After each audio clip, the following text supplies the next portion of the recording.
ওই চাচা তো আমাকে কিছু বলার সুযোগই দিলেন না। আর তাছাড়া যেটা সত্যি না সেটা নিয়ে এত মাথা গরম করছেন কেন? বিতে তুমি কি নেবা, শেরওয়ানি না পাঞ্জাবি? আমি আপনার শর্তে রাজি। ওকে ওকে, আমি এক্ষুনি এই নাটকটা শেষ করে চলে যাচ্ছি, আর কোনোদিন আপনার সামনে আসবো না। এই নিন আপনার আব্বার দেওয়া আংটি।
আমাকে একটু সাহায্য করো না, ওষুধ কিনবো, তোমার চাচি খুব অসুস্থ। আমার কাছে খরচা নেই, আপনি অন্য কোথাও যান। চাচা আপনি টাকাটা নিয়ে যান। বাপ, আল্লাহ যেন তোমাদের দুজনকে ভালো রাখে। চাচা আপনি আবার দুজন কোথায় পেলেন? কেন বাপ, এই যে তোমরা দুজন স্বামী স্ত্রী। স্বামী?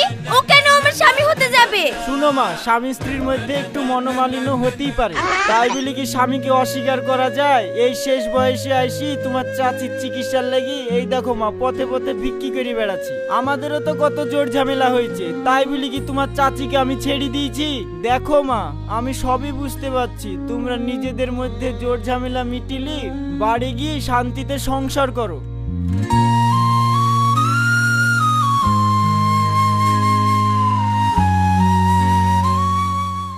কি ব্যাপার? ওই চাচা আপনার সামনে আমাদেরকে স্বামী স্ত্রী বললো, আর আপনি কোনো প্রতিবাদ করলেন না কেন? আমি কি প্রতিবাদ করব? ওই চাচা তো আমাকে কিছু বলার সুযোগই দিলেন না। আর তাছাড়া যেটা সত্যি না সেটা নিয়ে এত মাথা গরম করছেন কেন? মাথা গরম করব না, এমনিতেই আমার মাথা গরম হয়ে আছে, তার উপরে এসব উটকো ঝামেলা, অসহ্য। কিছু যদি মনে না করেন তাহলে আপনার সমস্যাটা জানতে পারি? না মানে আমি বলছি কি, সমস্যা কাউকে না বললে সমাধান হবে কি করে? দেখুন, আমি যেই সমস্যার মধ্যে আছি আপনি সেই সমস্যার সমাধান করতে পারবেন না। শুনি না আপনার কি সমস্যা। ঠিক আছে তাহলে শুনুন।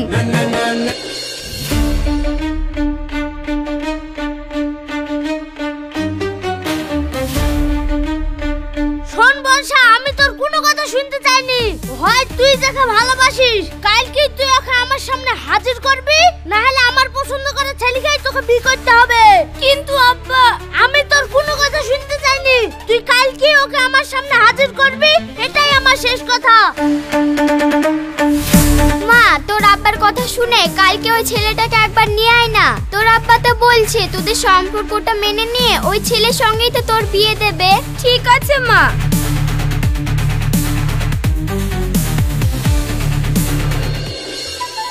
সবই তো বুঝলাম, তাহলে কালকেই আপনি ওই ছেলেটাকে আপনার আব্বার সামনে নিয়ে যান, তাহলেই তো সব সমস্যার সমাধান হয়ে যায়। বাহ, আপনার মাথায় কি বুদ্ধি না, এক মুহূর্তে সমস্যার সমাধান করে দিলেন।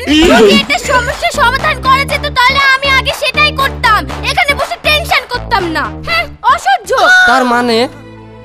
শুনুন, সে তো এখন সৌদিতে, 1 মাস না হলে সে দেশে ফিরে আসতে পারবে না, আর তাহলে আমি তাকে কি করে আমার আব্বার সামনে নিয়ে যাব? ও, তাহলে আপনার সমস্যা আর আমার সমস্যা তো একই। তার মানে আপনি কি বলতে চাইছেন? তার মানে আমি ব্যাঙ্গালোর থেকে MBA কমপ্লিট করে এসেছি। এখন আমার আব্বা চাই যে আমি আব্বার ওই কোম্পানিতে জয়েন্ট করি, কিন্তু আমি চাই আমার নিজের যোগ্যতায় একটা চাকরি পেতে। তাহলে আপনি চাকরি করুন, এতে অসুবিধা কোথায়? কিন্তু চাকরি করলেই তো আর চাকরি পাওয়া যায় না, তাই আমার মাসখানেক সময় লাগবে। এখন 1 মাসের জন্য আমারও একটা থাকার জায়গা লাগবে, আর আপনারও একটা বয়ফ্রেন্ড লাগবে। এখন আপনি যদি আমাকে আপনার বয়ফ্রেন্ড সাজিয়ে আপনার বাড়িতে নিয়ে যান তাহলে আপনার সমস্যারও সমাধান হয়ে যাবে, আর আমারও কিছুদিনের জন্য একটা মাথা গোজার ঠাঁই হবে। এবার আপনিই বলুন কি করবেন। তাই তো, আপনাকে যতটা বোকা ভেবেছিলাম আপনি তো ততটা বোকা নন। আপনার কথায় যুক্তি আছে। আপনাকে যদি আমার বয়ফ্রেন্ড সাজিয়ে আমার আব্বার কাছে নিয়ে গিয়ে মাসখানেক কাটাতে পারি, তারপর মোশাররফ ফিরে আসলে আমি মোশাররফকে বিয়ে করে নেব আর আপনি আপনার বাড়ি চলে যাবেন। আমি আপনার শর্তে রাজি। ওকে ওকে।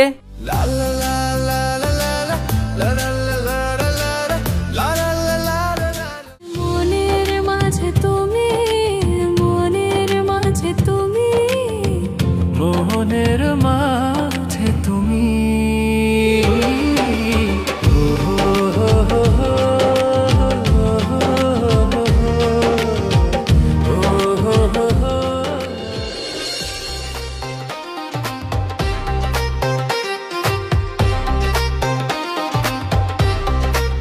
এই যে আপনাকে যেমন যেমন বললাম আপনি ঠিক তেমন তেমন অভিনয় করতে পারবেন তো? আপনি চিন্তা করছেন কেন? আপনি দেখুন না আমি কি করি। দেখুন, যা করবেন করবেন, ভুল করে আবার ওভার অ্যাক্টিং করে ফেলবেন না। ওকে ওকে, চলুন।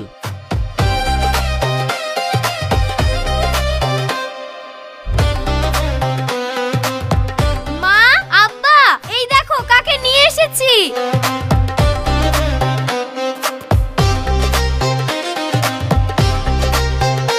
মা, আব্বা, এই দেখো এটাই আমার বয়ফ্রেন্ড, এর নাম সাহেব। আসো বাপ, তোমরা ঘরে আসো।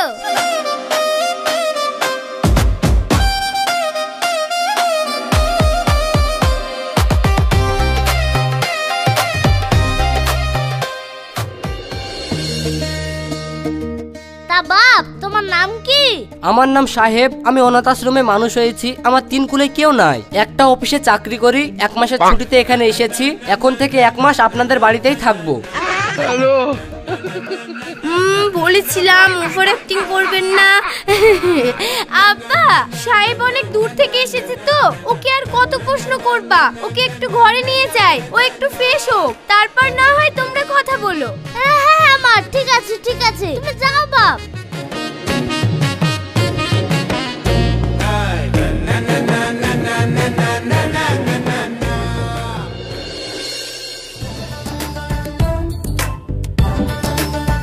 কি করছিলেন কি বাইরে?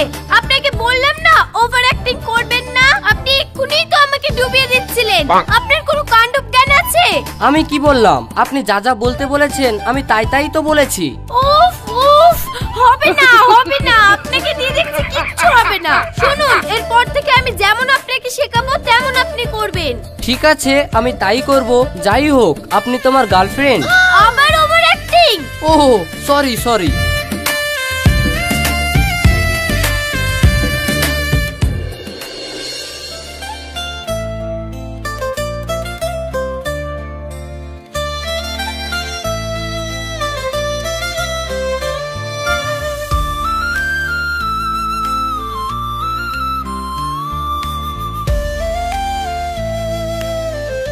দেখো বাপ, তোমার আশা তো এদিকে দিন 15 হয়ে গেল।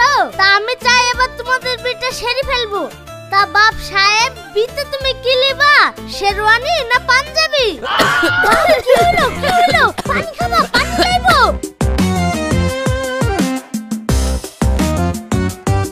ও আব্বা, এই আপনার যা ভালো লাগে তাই দিয়েন। ঠিক আছে বাপ, তাহলে আমি একটা ভালো দেখে তোমাকে শেরওয়ানি দেব। আর শোনো বাপ, আমার বিরাট ইচ্ছা আমি বিতে একটা মোটা দেখে সোনার ব্রেসলেট দেব। তোমার যদি কোনো ডিজাইন পছন্দ থাকে তাহলে আমাকে বলো, আমি সেই রকমই বানিয়ে দেব।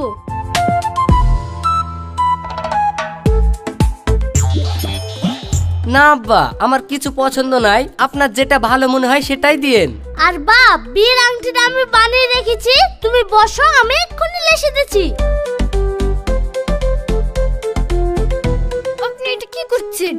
আপনি আব্বাকে মানা করতে পারছেন না? আমি কি করে মানা করব? আমি মানা করলেই তো আমরা ধরা পড়ে যাব, আর তাহলে আপনারও বিপদ আমারও বিপদ। ইউ ভেরি চালাক ব্রো।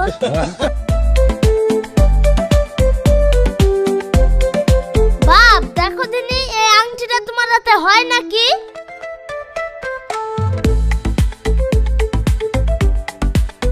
হ্যাঁ হ্যাঁ আব্বা, হচ্ছে।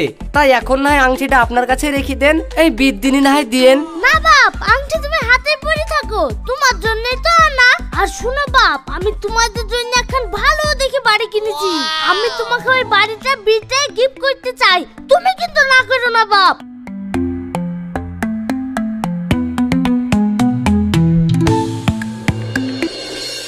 আপনি এগুলো কি করলেন? আব্বা যে এতগুলো জিনিস দিতে চাইলো, আপনি মুখের উপর না করতে পারলেন না? আপনি এটা কি বলছেন? আমি যদি ওখানে আপনার আব্বাকে না করতাম তাহলে তো আমরা দুজনেই ধরা পড়ে যেতাম। সবকিছু তো আমি আপনার ভালোর জন্যই করেছি। আপনি আমার ভালোর জন্য করেছেন না নিজের ভালোর জন্য করেছেন? ও, এবার আমি ঠিকই বুঝতে পারছি। আসলে আমার আব্বার অনেক টাকা পয়সা দেখিয়ে আপনি আমাকে বিয়ে করার কথা ভাবছেন কি, তাই তো? শোনেন, আপনি আমাকে যতই বিয়ে করার কথা ভাবেন, আপনার এই মনের আশা কোনোদিনও পূরণ হবে না। দেখুন, আপনি আমাকে শুধু শুধু ভুল বুঝছেন। হ্যাঁ, ভুল তো করেছি। খাল কেটে আপনার মতো একটা কুমিরকে নিয়ে এসেছি। দেখুন, আপনার আব্বার টাকা পয়সার উপর আমার কোনো লোভ নেই। আপনি যখন আমাকে এত বড় কথা বললেন, আমি এক্ষুনি এই নাটকটা শেষ করে চলে যাচ্ছি। আর কোনোদিন আপনার সামনে আসবো না। এই নিন আপনার আব্বার দেওয়া আংটি।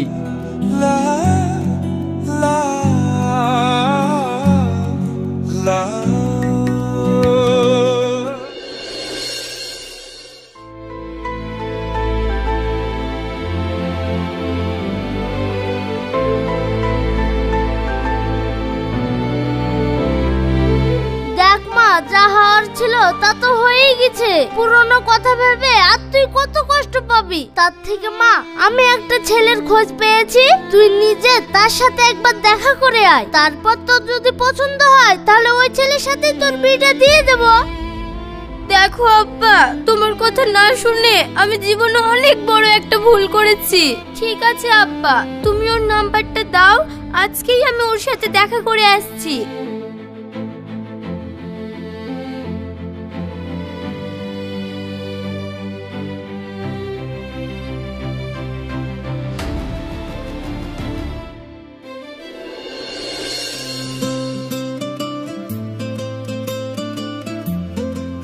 উনি তো বলেছিলেন এই টেবিলে বসে থাকবেন, তাহলে উনি কি আমার আব্বার দেখা সেই ছেলে?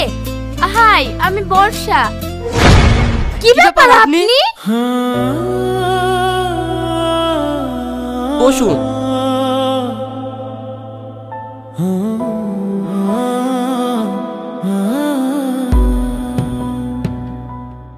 আপনার সাথে যে আমার আবার দেখা হবে আমি এটা ভাবতেও পারিনি। কিন্তু আপনার তো বিয়ে হয়ে গেছে, তাহলে আবার আপনি আমার সঙ্গে দেখা করতে এসেছেন, আমি তো কিছুই বুঝতে পারছি না। আসলে ওই মুশারফের সাথে আমার বিয়েটা হয়নি। बेटा मन में लड्डू फूटा। কিন্তু কেন? আসলে শেষ দিন আমরা দুজন রাস্তায় দাঁড়িয়ে কথা বলছিলাম, সেই সময় মুশারফ আমাদের দুজনকে একসাথে দেখতে পায়। তারপর বাহ বর্ষা, বাহ, খেলাটা তো তুমি দারুণ খেলেছো। ও মুশারফ, তুমি চলে এসেছো। ডোন্ট টাচ মি, আমাকে স্পর্শ করার তোমার কোনো অধিকার নেই। মুশারফ, তুমি এসব কি বলছো? হ্যাঁ, আমি ঠিকই বলছি। আমি যদি এখন না আসতাম তাহলে তো আমার নিজের চোখে তোমার এই রূপটা কখনোই দেখতে পেতাম না। শোনো বর্ষা, আজকে আমি সব বুঝতে পেরেছি। আসলে তুমি একটা প্রতারক। আমার অনুপস্থিত সুযোগ নিয়ে তুমি অন্য সম্পর্কে জড়িয়েছো। ছি, তোমাকে দেখে এখন আমার ঘৃণা করছে। I hate you. আজকের পর থেকে আর কোনোদিন আমার সাথে যোগাযোগ করার চেষ্টা করবে না।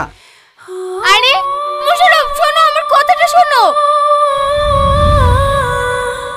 দেখুন, আসলে আমার জন্য যে আপনাদের সম্পর্কটা এইভাবে ভেঙে যাবে আমি ভাবতেও পারিনি। I am sorry. না না, ওখানে আপনার কোনো দোষ ছিল না। আসলে আমিই মানুষ চিনতে ভুল করেছিলাম। যে সম্পর্কের বিশ্বাসের কোনো দাম নেই সেই সম্পর্ক বয়ে না বেড়ানোই উচিত। থাক সেই সব কথা। কিন্তু আপনি এখনো বিয়ে করেননি কেন? আমি যাকে মনে মনে ভালোবেসেছিলাম আমি তাকে আমার মনের কথাটা বলতে পারিনি, তাই আমার বিয়েটা করা হয়নি। আমি কি জানতে পারি সেই মেয়েটা কে? থাক সেসব কথা। এখন যখন আপনার সঙ্গে আমার বিয়ের কথা হচ্ছে, আপনি কি এই লোভী মানুষকে বিয়ে করতে পারবেন? সাহেব, সেই দিনের সেই ব্যবহারের জন্য আমি খুব লজ্জিত। তুমি আমাকে ক্ষমা করে দিও। তোমার মতো একজন সৎ মানুষকে সেই দিন আমি আবেগে পড়ে ভুল বুঝেছিলাম। তবে সবকিছু জানার পর তুমি যদি আমাকে বিয়ে করতে না চাও, তোমার উপর আমার কোনো অভিযোগ নেই। দেখো, মানুষ মাত্রই ভুল হয়। তুমি কি পারবে তোমার অতীতকে ভুলে গিয়ে আমাকে আপন করে নিতে? তুমি যদি তোমার ওই অতীতের মানুষটাকে ভুলে গিয়ে আমাকে বিয়ে করতে পারো, তাহলে আমারও তোমাকে বিয়ে করতে কোনো আপত্তি নেই। বর্ষা, আসলে আমার সেই অতীতের ভালোবাসার মানুষ আর কেউ নয়, সেটা তুমি। এ তুমি কি বলছো সাহেব? হ্যাঁ বর্ষা, আসলে তোমার সাথে ভালোবাসার অভিনয় করতে করতে কখন যে তোমাকে ভালোবেসে ফেলেছি আমি নিজেও বুঝতে পারিনি। সত্যি সাহেব? হ্যাঁ Barsha, I love you. I love you too সাহেব।